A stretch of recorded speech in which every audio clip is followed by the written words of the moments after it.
Syederalun, sebanyak 123 atlet Aceh yang berlatih di Pemusatan Latihan Daerah atau Peladda terus mematangkan persiapan sebelum terjun ke arena Pekan Olahraga Nasional 2021 di Papua.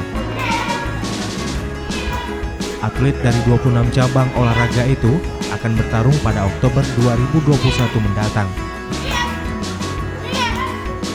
Peladda kali ini dimulai sejak 1 Februari yang dipusatkan di Banda Aceh dan Pulau Jawa.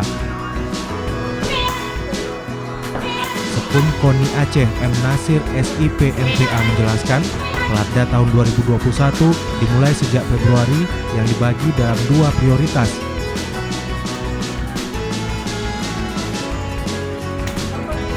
Untuk tahap pertama, atlet dan pelatih dari 16 cabang prioritas pertama akan menjalani Peladda selama 8 bulan.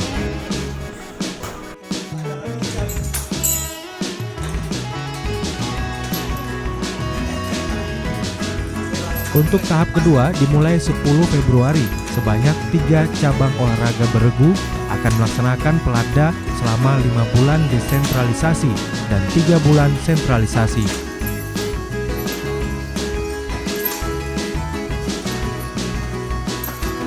Sementara prioritas kedua sebanyak 8 cabang perorangan akan memulai Peladda 1 Maret 2021 hingga 7 bulan ke depan.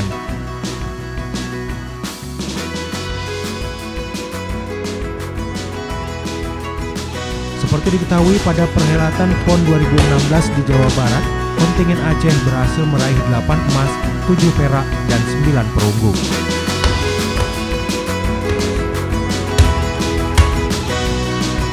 Itu merupakan prestasi terbaik setelah mematahkan rekor 27 tahun lalu.